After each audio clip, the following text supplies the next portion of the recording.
Qu'est-ce que je fous là? Ben, c'est très simple, aujourd'hui on va parler de Midjourney. Ne voyez pas qu'il y a invité d'autres aujourd'hui sur notre premier café débat de l'année. Pas de bol, c'est tombé sur moi. Yann Solo, vous trouverez dans la description un lien vers sa chaîne YouTube si vous avez envie, mais je comprendrai que vous n'ayez pas envie. Ben, je comprends tout à fait, même moi des fois j'ai pas envie. On va parler de l'IA, de l'intelligence artificielle. Alors pour ceux qui ne connaissent pas... Attends, je vais faire un café.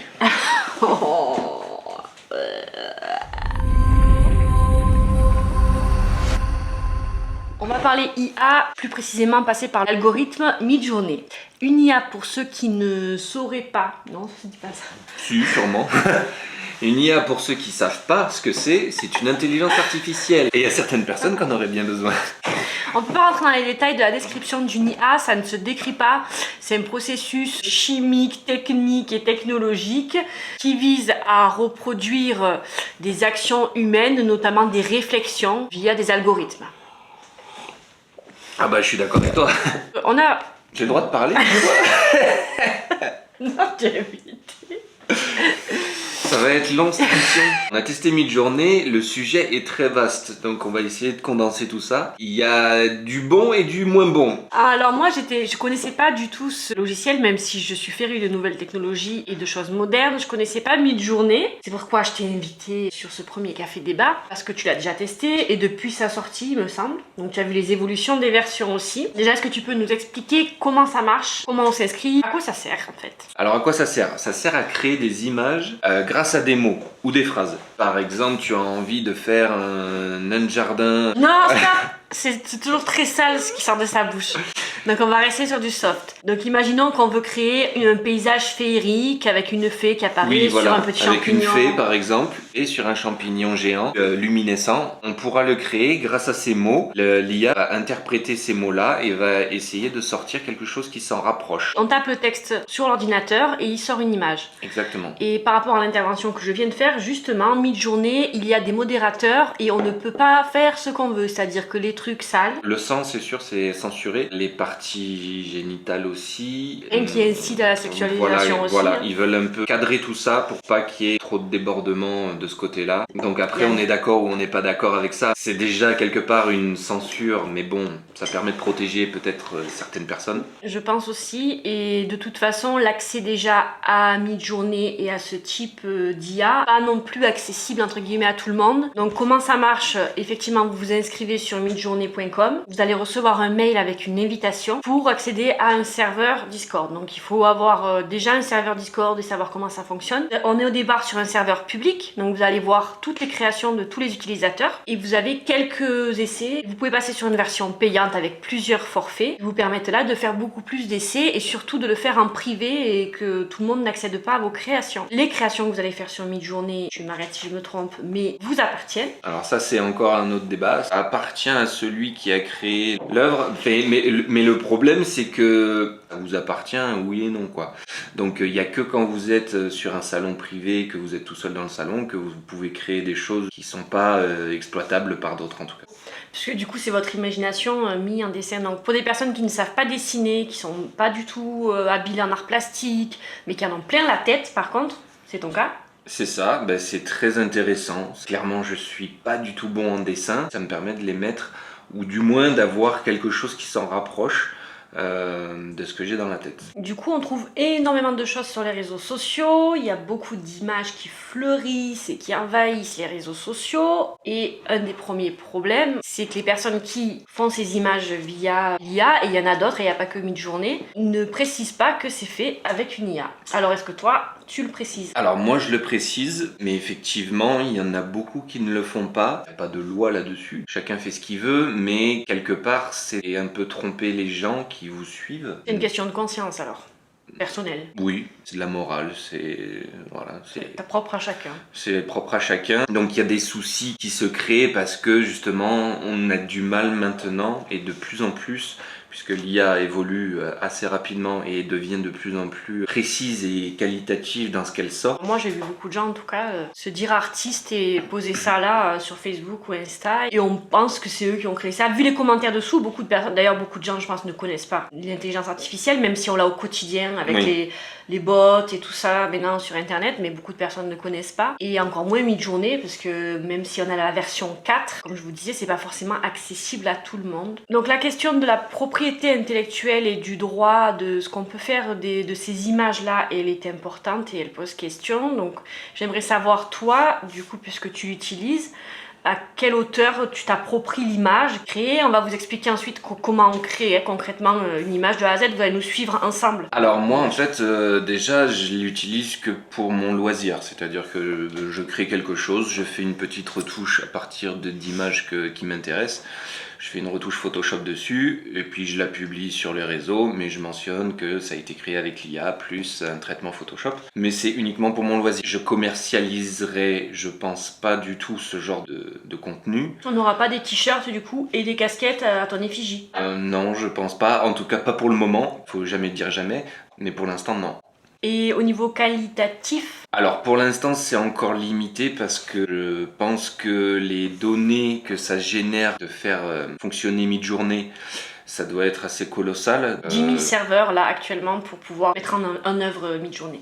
Ouais, donc pour l'instant ils sont limités et ils limitent aussi la qualité des rendus, sinon ce serait trop énorme. Pour l'instant le max ça doit être 2000 et quelques par 2000 pixels, ça doit être dans ces eaux-là. Et donc ça vous fait pas non plus une photo ou une image d'assez bonne qualité pour pouvoir faire de tirage. C'est en constante évolution et son créateur David Hotz a bien spécifié qu'il savait qu'il y avait une pression pour les artistes parce que ça crée rapidement quelque chose d'assez beau et de vraiment créatif. Donc en quelques secondes, alors qu'il faudrait des mois pour un artiste pour créer ça, même nous en photo, il nous faudrait parfois plusieurs jours ou plusieurs séances pour arriver à ce qu'on veut et ce qu'on a en tête. Là ça prend quelques secondes, mais ils vont continuer à développer quand même le process, c'est ce qui est dit.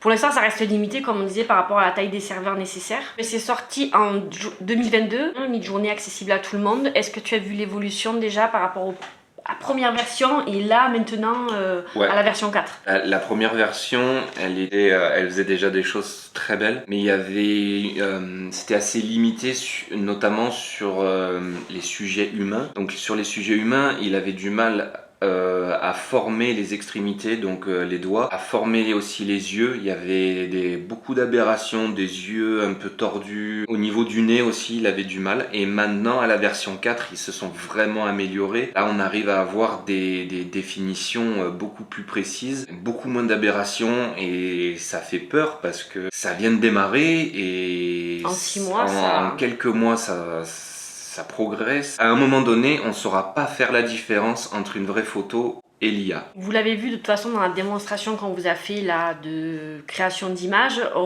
ça génère plusieurs images, après on en prend une qu'on modifie et on pousse les retouches, on va dire, à l'extrême, la perfection, et en plus après derrière on l'envoie sur Photoshop et on la fignole. Donc c'est vrai que parfois c'est compliqué de s'y retrouver entre une vraie photo et une photo qui a été générée par l'IA. Alors moi personnellement j'ai pas trop accroché, peut-être par manque d'imagination, le texte sort pas. Puis faut mieux écrire en anglais. Hein. Oui, c'est mieux. Voilà, donc après, si vous les mettez en français, il va réussir à sortir des choses, hein, mais en anglais c'est peut-être un peu mieux. Et oui, donc du coup il y a un peu cette barrière là aussi. J'ai pas vraiment trouvé l'intérêt. Il n'y a pas le plaisir de quand on dessine aussi, de toucher les matières, de la texture, du mélange de tout ça.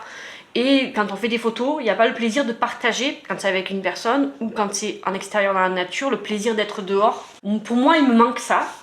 Mais après, est-ce que c'est un danger pour les photographes? Pour les photographes, on va dire, qui vivent de la photo et qui ont besoin d'une rémunération, c'est dangereux pour eux. Pour ceux qui font du loisir, ça changera rien. Il y en a qui sont restés à l'argentique et le passage au numérique, ça leur a rien fait du tout. Mais pour ceux qui vivent de ça, ça va être compliqué. Par exemple, vous pourrez voir dans la vidéo des portraits fine art que j'ai pu réaliser grâce à l'IA. Pour moi, déjà, c'est assez impressionnant.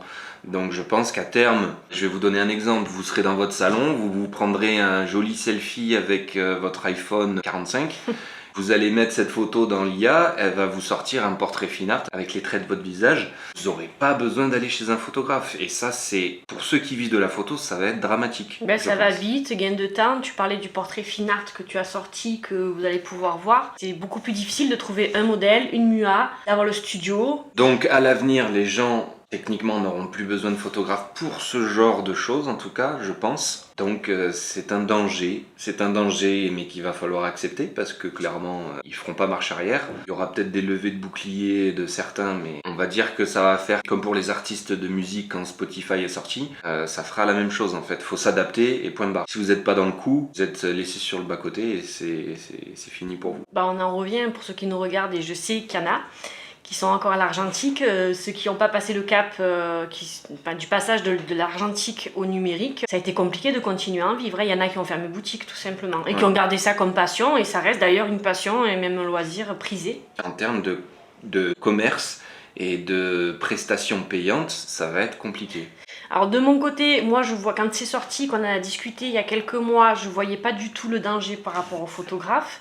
Parce qu'en plus je trouvais que c'était pas très bien fini, notamment au niveau des portraits, c'était difficile, au niveau des yeux, des mains, tout ça, c'était pas très beau, ça se voyait que c'était imaginé. Alors je m'étais pas mis non plus à la place des artistes peintres, tout simplement, qui eux déjà dans des expos, sur des marchés de créateurs, ils galèrent pour vendre.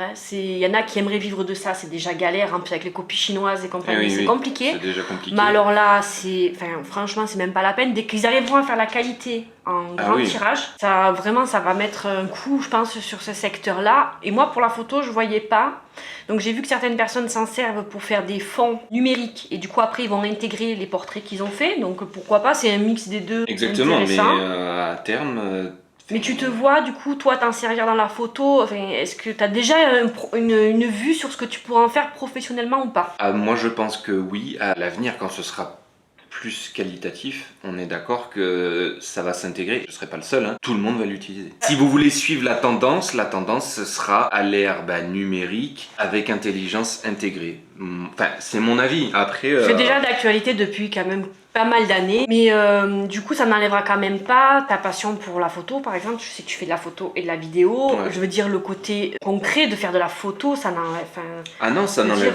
c'est quand même pas la même chose, on est d'accord. Non, mais en termes de passion, ça n'impactera pas. Mais il faudra l'adapter pour le professionnel. Mais pour le professionnel, c'est évident. Mais pas que les photographes, hein. C'est les infographistes aussi, hein. Ils ont du mouron à se faire parce que on avait besoin d'un infographiste. Pourquoi? Pas pour la créativité, pour la création de logos, etc. Là, vous êtes dans votre salon, j'ai envie d'un logo. Alors, il y a déjà des plateformes qui les font, déjà de base, qui créent des choses, mais là, vous allez pouvoir créer quelque chose d'unique. Tout à fait. Mais justement, eux ont su s'accrocher à ça parce que du coup, maintenant, les infographistes s'en servent quand même comme base de travail, beaucoup.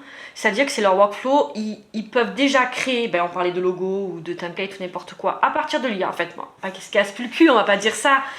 Mais je veux dire, ils créent à partir de ce que... Les clients, eux, ils amènent des mots-clés, des demandes, ils veulent faire passer un message. C'est très simple, ces mots-clés, ce message, il suffit de l'écrire. Exactement. Ça sort une image, on peut déjà proposer les 4 versions qu'on fait traditionnellement en tant qu'infographiste, nous-mêmes, sur Illustrator, tout ça, elles sont prêtes. Et donc derrière, l'infographiste, il n'a plus qu'à affiner. Voilà, pour moi, eux, là, c'est du pain béni, j'ai envie de dire, presque. Je pense qu'il y a plein de débouchés, de choses qui vont émerger de ça. Je pense notamment aux tatoueurs. Le tatoueur qui a besoin de dessins, d'exemples, de choses unique, surtout. Et surtout peut-être justement unique. C'est génial, c'est-à-dire qu'il tape les mots, je sais pas moi, tête de mort avec une rose. Ça va lui sortir X exemples de têtes de mort et elles seront uniques en plus. C'est pas mal du tout, c'est une belle avancée de création qui vont leur faire gagner du temps parce qu'ils pourraient les dessiner eux-mêmes bien entendu, mais on est dans un monde où le temps c'est de l'argent. Donc là ça leur fait un gain de temps et ça leur donne X possibilités différentes pour tatouer. Donc pour ces gens-là c'est bien et j'en oublie sûrement, il y a plein d'autres secteurs d'activité qui vont en avoir besoin. Mais pour nous c'est quand même, ça va nous enlever quand même, moi j'en suis sûr, du travail. Alors c'est pour ça que je pense qu'il va falloir se réinventer, nous en photo en tant que professionnels, il va falloir se réinventer, faire d'autres choses que Midjourney n'arrivera peut-être pas à faire, j'en sais rien, je sais pas comment ce sera possible, mais si on suit pas la cadence... Le problème aussi de la propriété intellectuelle, du fait que Midjourney se base sur des images déjà existantes, et où des fois ça va certainement se rapprocher énormément. Donc je sais pas si tu as Ah pu le voir. Ah oui, oui, ça s'en D'œuvres que tu avais rapproche. déjà vues. Si jamais vous tentez l'expérience, vous allez pouvoir voir passer dans les différents salons publics, etc. Vous allez voir des choses. C'est très particulier. Je veux dire, moi j'ai vu des images. J'avais l'impression de voir une scène d'un film des années 70, mais je me serais cassé les yeux dessus. Enfin, pour moi, c'était une image de film des années 70 ou d'une série télé de ces années-là. On n'arrive plus à savoir la réalité. Est-ce que ça a été réel ce moment-là ou pas? Non, on ne sait plus. Oui, puis il faudrait tester un petit peu peut-être des images en mettant des mots-clés qui se rapprocheraient de peintures de peintres célèbres pour voir ce qu'il en sort aussi. Donc Ah du bah oui, coup là, j'en ai vu ça. à partir de là, c'est donc les droits d'auteur en fait à qui ils vont quoi. Puisque si finalement c'est une pâle copie d'un Monet, Ah ben c'est pas. En fait, Enfin. il va pas reproduire un Monet. Il va faire une variation de ça et c'est un peu après le... Bon, de toute façon, ça c'est un peu déjà ce qu'on fait dans tous les domaines. Hein. On est tous influencés par ce qu'on a pu voir, ce qu'on a pu rechercher. Moi-même, pour mes photos, je vais aller chercher sur des sites internet, me faire des galeries d'images pour après adapter. Parfois copier pour m'entraîner et après adapter mes photos aussi. Hein. Donc bon, voilà, donc vous avez eu un petit peu notre avis sur la question, je dirais. Même si on pourrait en parler des heures. Bon, on est plutôt d'accord. Au final, il a quand même réussi à me rallier à sa cause. J'étais pas très fan là, quand même, je trouve que c'est quand même beaucoup plus qualitatif, donc pourquoi pas. Dites-nous en commentaire ce que vous en pensez, si vous avez déjà testé une IA comme celle de Midjourney ou une autre, puisqu'il y en a qui sont dédiés à d'autres secteurs. est-ce que ça vous inquiète? Est-ce que justement vous travaillez dans un domaine artistique et que vous avez peur que ça vous prenne des parts de marché tout simplement? Est-ce que ça vous angoisse pas du tout parce qu'en fait vous faites ça pour le loisir, c'est pas votre gagne-pain et dans ce cas-là ça va changer quelque chose pour vous? Dites-le nous. Ou est-ce que vous avez quand même aussi réussi à vous saisir déjà de ça pour l'intégrer complètement à votre process de travail et vous avez gagné quelque chose en fluidité, en gain de temps, en qualité de travail, vous y voyez l'avenir complètement, enfin on est vraiment curieux de savoir. Exactement. Et de partager ça avec vous. Donc merci beaucoup d'être venu avec nous sur ce premier café débat de l'année. Mais de rien, merci pour l'invitation. Et puis j'espère qu'il y en aura plein d'autres et je vous dis à bientôt. Ciao. Ciao.